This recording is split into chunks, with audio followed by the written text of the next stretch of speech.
কি প্রাণী রে বাবা, গায়ে ভর্তি চুল। বরফের রাজ্যে চলে এসেছি। আর ক্যামেরাটা ধরে রাখবো সেরকম পরিস্থিতিও নেই, পুরো সাদা হয়ে গেছে বরফটা, দেখো তোমরা। ও আর একটু লেট হলে আর ঢুকতে দিত না, একটা পর্যন্ত এখানে আসতে প্রচুর বরফ চারিদিকে, একদম পুরো ঢাকা বরফে, এতটা ঠান্ডা, মাস্ক খোলা যাচ্ছে না, পরিস্থিতি এত খারাপ। আজ ইস্ট সিকিম ট্যুরের শেষ পর্বে তোমাদেরকে প্রথমে নিয়ে যাব নাথুলা পাস, শেষে সাঙ্গু ভ্যালি হয়ে পরে সাঙ্গু লেক, এই পর্ব শেষ করব। বর্ষায় গ্যাংটক থেকে নাথুলা পাস যাওয়ার রাস্তা কি চেহারা নেয় চাক্ষুষ দেখব আজ। আর বরাবরের মতো তো রাস্তার গল্প তো থাকছেই। চলো তাহলে ঝটপট শুরু করি ইস্ট সিকিম ট্যুরের শেষ পর্ব। হওয়ার আগে আমি পিন্টু, তোমাদেরই হোস্ট, তোমাদের সবাইকে জানাই ওয়েলকাম টু ড্রিম ওয়ার্ল্ডের ব্লগ। আমি যত তাড়াতাড়ি পারি ট্রেনে বেরিয়ে যাই, দেখি যদি ঢুকতে পারি, তো দুটোর আগে যদি ঢুকতে পারি। এই ভিউটা দেখো কত সুন্দর, আসার সময় ছবি তুলবো, কিছু করার নাই। এখন আমাদেরকে ঢুকতে দেবে কিনা সেটাই গ্যারান্টি নাই। বাপরে বাপ রে বাপ, কি খাড়া রাস্তা, ওরে সর্বনাশ।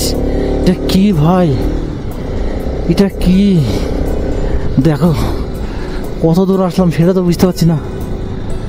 এখানে তো কোনো নেটওয়ার্কও নাই, এতটা খাড়া রাস্তা আছে, এতটা ঠান্ডা। ওরে বাবা, দেখো গাড়ির পাওয়ার ল্যাগিং কতটা হয়ে যায়। এখানে একে তুলতে হবে, কিছু করার নাই। দেখো অ্যাকচুয়ালি পাহাড়ি রাস্তাতে স্কুটি ছাড়া চলা অসম্ভব। দেখো কতটা খাড়া। PRO, এটার ফুল ফর্ম কি কি জিনিস জানি, দেখ সাইনবোর্ডে লেখা আছে। ও অবশেষে বরফের সন্ধান আমি পেয়ে গেছি। এই যে দেখতে পাচ্ছ সাদা সাদা, ওগুলো হচ্ছে বরফ। ভাই রে হাই, এটা কি জিনিস রে ভাই, পুরো বরফ রে ভাই। দেখো কি জিনিস, ক্যামেরায় আসছে কিনা সেটা বুঝতে পারছি না, তবে ওরে বাবা কি খাড়া রাস্তা। দেখো ওরে, ওঠ ভাই ওঠ, গাড়ির তো আমার এই রাস্তায় যদি ডবল নিয়ে আসা যায় গাড়ির কাজ ছাড়া হয়ে যাবে। মধ্যাকর্ষণ শক্তি যে কি জিনিস ভাই, আমরা উপরের দিকে উঠছি, গাড়ি টেনে হচ্ছে পৃথিবীর কেন্দ্রের দিকে। যে ভাই বরফের কাছাকাছি চলে এসেছি ভাই। মানুষ বাস করে কি করে এত ঠান্ডাতে? ঠান্ডা, হ্যাঁ এখানে সূর্য ওঠে না নাকি? দেখো সেই চোড়াগুলি কিভাবে জ্বলে উঠেছে, সূর্যের আলোটা ওইখানে কি পড়েছে। ভাই চলে এসছে সেই বরফের রাজ্যে ভাই, সেই বরফের রাজ্যে। দেখো তোমরা কি বরফ, ও চাঙ্গু ভিউ পয়েন্ট অসাধারণ। ও এই অভিজ্ঞতা জীবনে হলো না। -5 ডিগ্রি সেন্টিগ্রেড তাপমাত্রায় আমরা চলে এসেছি। ও আর দুঃখ নেই ভাই, নাথুলা যদি নাও যেতে পারি, ঢুকতে যদি নাও দেয়, আমার আর দুঃখ নেই ভাই। ও ভাই, ও ভাই কমনে যাচ্ছে ভাই। ও আমার গোখরো ব্যাটারি শেষ হয়ে গেছে, ব্যাটারিতে চেঞ্জ করবো সেটাও পাচ্ছি না। করবো বরফের রাজ্যে চলে এসেছি। আর ক্যামেরাটা ধরে রাখবো সেরকম পরিস্থিতিও নেই। ওরে বাবারে। ফাইনালি অনেক তপস্যার পর আমরা নাথুলা পৌঁছে গেলাম। নাথুলা সম্বন্ধে তোমাদের গুরুত্বপূর্ণ কিছু তথ্য দিই। নাথুলা গিরিপথটি সিকিম এবং তিব্বতের মধ্যে অবস্থিত একটি গুরুত্বপূর্ণ সীমান্ত গিরিপথ। এটি পূর্ব সিকিমের হিমালয় পর্বতমালায় অবস্থিত। সমুদ্রপৃষ্ঠ থেকে এই গিরিপথটির উচ্চতা 14,140 ফুট। নাথুলা শব্দের অর্থ হলো শুনে যাওয়া কান, আর লা শব্দের অর্থ হলো গিরিপথ, তাই নাথুলা শব্দের অর্থ হলো শুনে যাওয়া কান গিরিপথ। 1950 দশকে সিকিম রাজ্যের বাণিজ্য এই গিরিপথ ব্যবহার করত। 1962 সালে চীন ভারত যুদ্ধের পরে এই গিরিপথটি বন্ধ হয়ে যায়। আমরা নাথুলাতে এখন পৌঁছাতে পারলাম অবশেষে, অনেক ঘুরে ঘুরে। না আসতে পারলে মনটা খুব খারাপ হতো। যাই হোক আমরা একটার মধ্যে ঢুকে গেছি না গো, আর একটু লেট হলে আর ঢুকতে দিত না। একটা পর্যন্ত এখানে আসতে যায়। প্রচুর বরফ চারিদিকে, একদম পুরো ঢাকা বরফে। এতটা ঠান্ডা, হ্যাঁ, মাস্ক খোলা যাচ্ছে না, পরিস্থিতি এত খারাপ। সব আঙুর থেকে রক্ত বেরোচ্ছে। চলো হ্যাঁ চলো বরফে।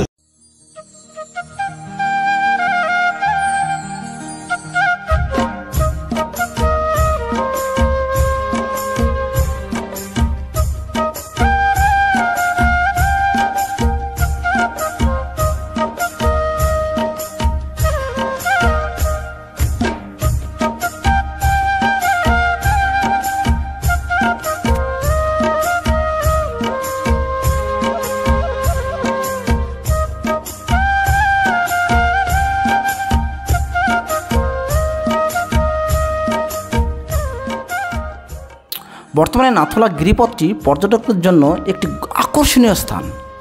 এখানে প্রতি বছর প্রচুর পর্যটকের আনাগোনা দেখা যায়। এই গিরিপথটি প্রবেশ করার জন্য পর্যটকদের বিশেষ অনুমতির প্রয়োজন। এই অনুমতি সাধারণত সিকিম সরকারের পর্যটন বিভাগ থেকে সংগ্রহ করা হয়। নাথুলা গিরিপথটি শুধুমাত্র একটি সীমান্ত গিরিপথ নয়, এটি একটি ঐতিহাসিক ও সাংস্কৃতিক স্থানও বটে। নাথুলা গিরিপথটি প্রাচীন সিল্ক রুটের একটি গুরুত্বপূর্ণ অংশও ছিল।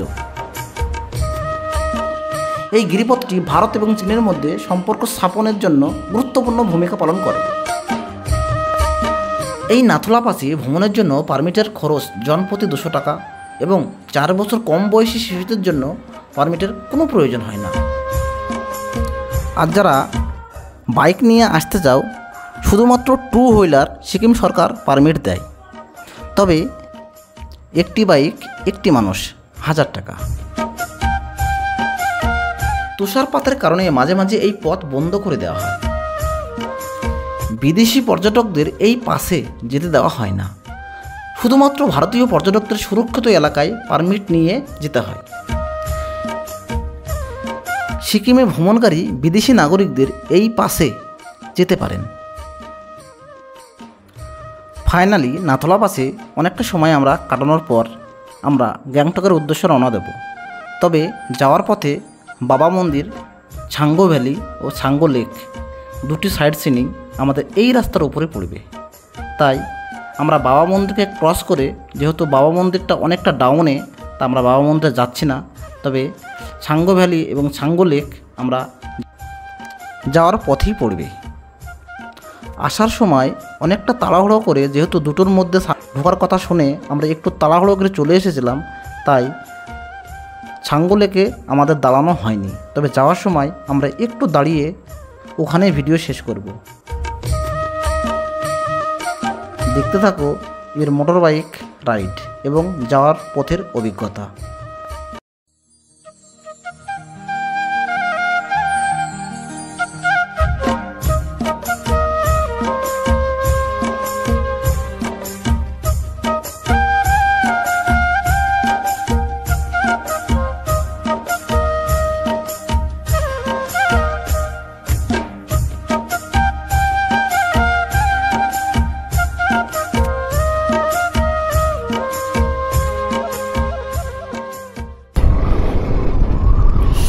যাকে এখানে মোবাইলের টাওয়ারও নেই, তাদেরকে যে ফোন করবো সেটাও হচ্ছে না।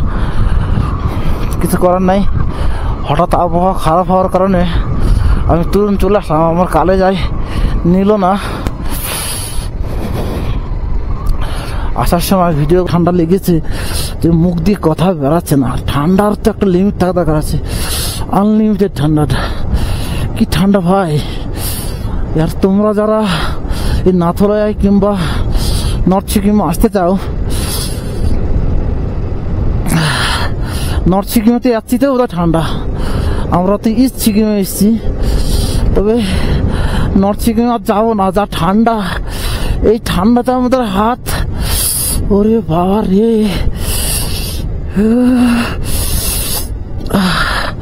টুকটুক করে যাই, আর কোনো প্রবলেম নাই। গাড়ি আর গাড়ি টানতেই হচ্ছে না, আপন ইচ্ছা গড়ি চলে যাচ্ছে। আরে বাবা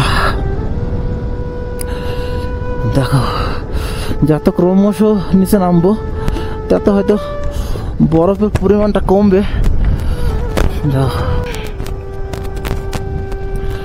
দেখো আসার সময় ভিডিও করতে পারিনি, কারণ হচ্ছে গোপ্রোতে অ্যালাউ ছিল না।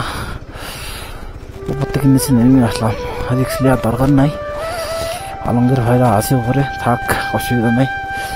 দেখো কতটা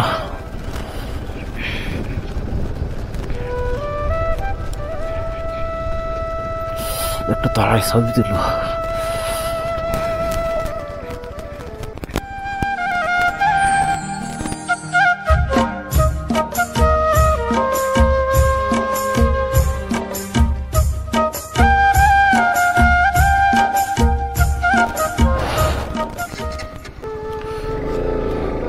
দেখো এই এই চূড়াগুলি দেখা যাচ্ছিল একটু আগে, এক মুহূর্তের মধ্যেই ঢেকে গেল।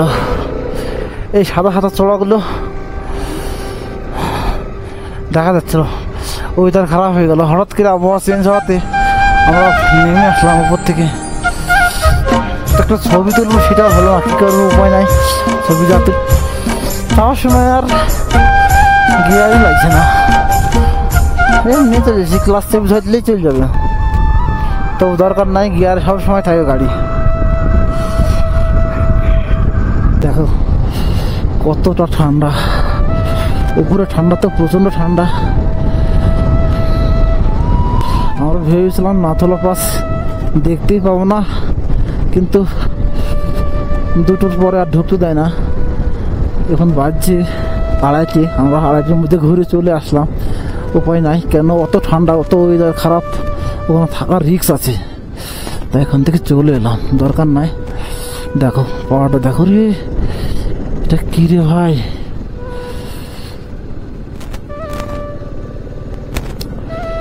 কিছু দেখার জন্য নাই।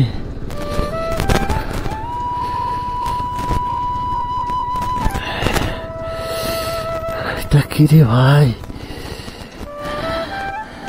দেখি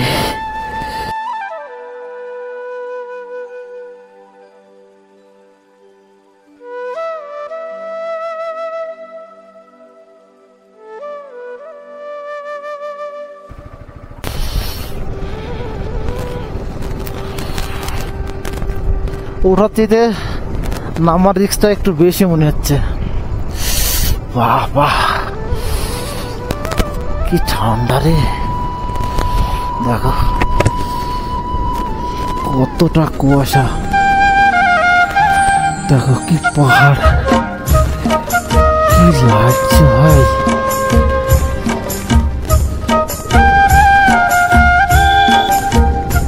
দেখো কতটা টাপ টাপ ব্যাগ, প্রতি ব্যাগের কোনায় কোনায় বিপদ লুকিয়ে আছে। দেখো আলমগীর ভাইরা হয়তো বাবা মন্দির কিংবা আরো সাইড সিনে গিয়েছে, কিন্তু আমি আর দাঁড়াচ্ছি না, কারণ হচ্ছে আমার চোখে প্রচণ্ড ঘুম আসছে এই মুহূর্তে। কী করবো, উপায় পাচ্ছিনি, গাড়িটাকে দাঁড় করাবো, কিন্তু এখানে দাঁড় করি বা কোথায় আমি একটু ফ্রেশ নেব, কিছু তো উপায় নেই। আর ঘুম আসছে, গাড়ি পাহাড়ি রাস্তা, গাড়ি চালানো উচিত না, যে কোনো সময় কিছু একটা হতে পারে। মেন কথা হচ্ছে ফোনে কথা বলতে পারছি না, মানে টাওয়ার নেই, সে এরিয়াতে কোনো টাওয়ার নেই। এটা বিএসএফদের এরিয়া, বিএসএফ আর্মিদের এরিয়া। এই জায়গায় কী করো, যাই চলে যায়, আর দাঁড়িয়ে লাভ নাই, অনেক হয়েছে, অনেক ছবি তুলেছি, যথেষ্ট। দেখো কতটা ভয়ঙ্কর ভয়ঙ্কর রাস্তা, আর বরফ বরফ, এখনো বরফ দেখা যাচ্ছে। আমরা অলরেডি নাথুলা থেকে 20 কিলোমিটার চলে আসলাম, অথচ এখনো বরফ আছে পাহাড়ি রাস্তার মধ্যে। দেখো এগুলা একটু বরফ কম কম লাগছে।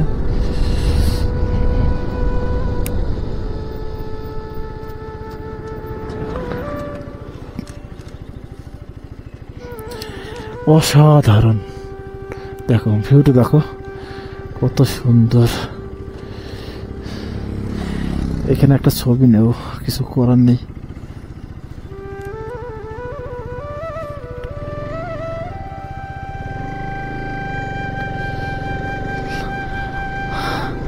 I love Changu valley. এখানে একটা ছবি নেব।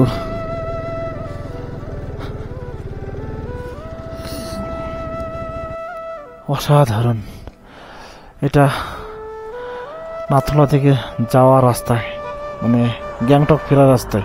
তবে এর আগে মানে যাওয়ার সময় দেখলাম, কিন্তু তখন ভিডিও করিনি, ছবি তুলিনি। কারণটা হচ্ছে তখন তাড়া ছিল। আমি একটা ছবি নেব, মোবাইলে ছবি নেব।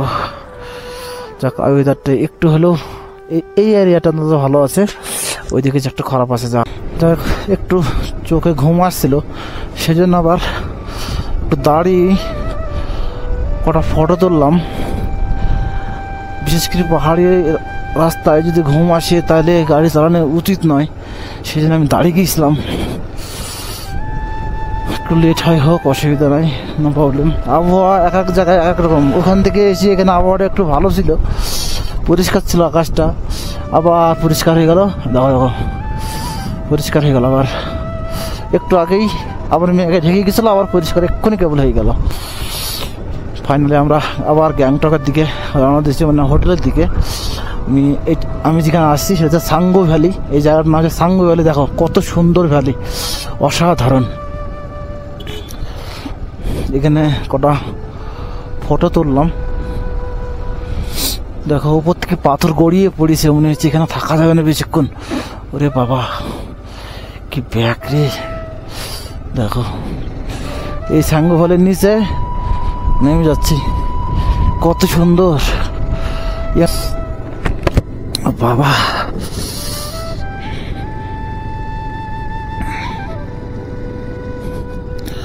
দেখো কতটা ইউটার্ন, পুরো ইউটার্ন। দেখো ভ্যালিটা কত সুন্দর ভ্যালি, ও অপূর্ব অপূর্ব। ও কি লাগছে রে ভাই। গাড়ি মানে ইঞ্জিনের পাওয়ার লাগছে না, অটোমেটিক চলে যাচ্ছি। ক্লাস টিভি ধরে থাকো আর চলে যাও।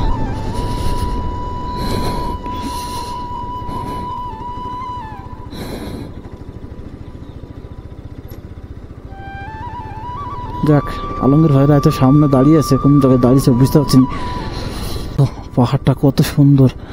তবে নাথলার চাইতে এইসব নাথলা যাওয়ার পথে রাস্তাগুলি অসাধারণ। কারণ নাথলাতে সবাই কি ভয়ঙ্কর ঠান্ডা গেল ওখানে। আমি তো কাবু হয়ে গেছি, আমি ঠান্ডাতে কাবু। আরে বাবারে, যারা ঠান্ডাকে একটু ভয় করো তারা না যাওয়াই ভালো। আমার তো এখনো ঠান্ডা লেগে আছে। বাপরে বাপরে বাপ, কখন যে নিচে নামবো। ও দেখো, ক্লাস টিভি ধরে থাকলে হয়ে গেল।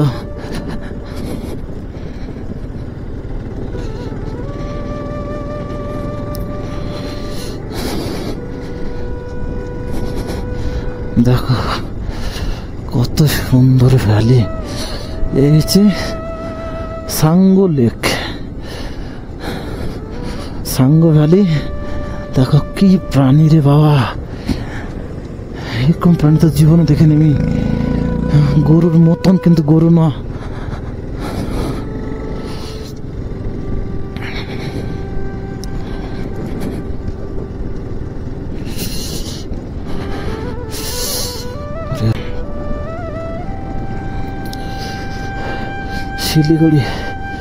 শিলিগুড়ি 174 কিলোমিটার, গুয়াহাটি 500। যা গুয়াহাটি যাবো না, গুয়াহাটি দেখি লাভ নাই। আমার গ্যাংটক যাবো, গ্যাংটক হচ্ছে 35 কিলোমিটার। দেখো সেই ভ্যালির নিচে আমি নেমে গেছি। এটা সাঙ্গু লেক বোধ হয় সম্ভবত, যেহেতু এটার নাম হচ্ছে সাঙ্গু ভ্যালি, তাহলে এটা এই লেকটার নাম হবে সাঙ্গু লেক হিসাব অনুযায়ী, সেটাই বলে। কি ব্যাপার, যাওয়ার সময় তত ঠান্ডা লাগলো না, শীত যে আমার লেগে গেল।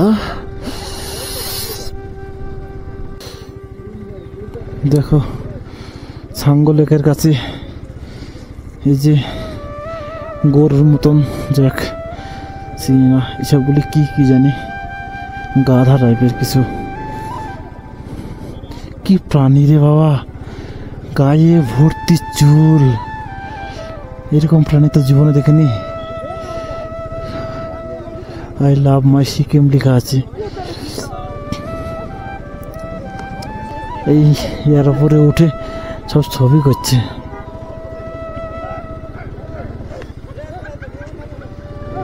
দেখো কত ভিউ, সাঙ্গু লেক। যাক, সাঙ্গু লেক নাথলাতে গেলেই সাঙ্গু লেক এই একই রুটের ওপর পড়ছে, অবশ্য কোনো আদার্স কোনো রুটে যেতে হচ্ছে না।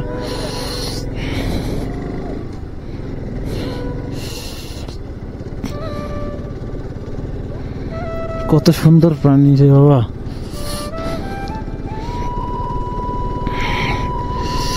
গ্যাংটক 35 কিলোমিটার। যাই হোক, এইখানে বোধহয় রোপওয়েটা আছে। আমার রোপওয়ে চলার অভিজ্ঞতা আমার নেওয়ার খুব শখ ছিল, কিন্তু দেখি পরিস্থিতি যদি হয় রোপওয়ে তো চড়বো। কিন্তু আলমগীর ভাইরা হয়তো রোপওয়ের ওই জায়গাটা আছে, কিন্তু রোপওয়ের কাছে তো আমি দেখতে পাচ্ছি না ওই রোপওয়ে কোথায় আছে। দেখো দেখো প্রাণীগুলি দেখো, এর পিঠের ওপর চড়ে অনেকে ফটো। আমাদের সামনে গ্যাংটক এখনও 50 কিলোমিটার রাস্তা। আর সামনে যে বাঁ পাশে আমার লেকটা দেখতে পাচ্ছ, এই লেকটা হচ্ছে সাঙ্গু লেক। আর এখানেই সাঙ্গু রোপওয়ে আছে। তবে আমাদের সাঙ্গু রোপওয়েতে চড়ার প্ল্যান ছিল, কিন্তু আবহাওয়ার অবস্থা এতটাই খারাপ যে সামনে কিছুটা দেখা যাচ্ছে না। আর এখন ঘড়িতে বাজে বৈকাল 4টে। তাই আমরা আর সময় নষ্ট করলাম না, এখান থেকেই আমরা গ্যাংটকের উদ্দেশ্যে রওনা দিলাম। আবারও একটি নতুন এপিসোড নিয়ে গ্যাংটক থেকে তিনচুলে যাওয়ার অভিজ্ঞতা তোমাদের সঙ্গে খুব শীঘ্রই শেয়ার করব। ততক্ষণ তোমরা ভালো থেকো, সুস্থ থেকো, ধন্যবাদ।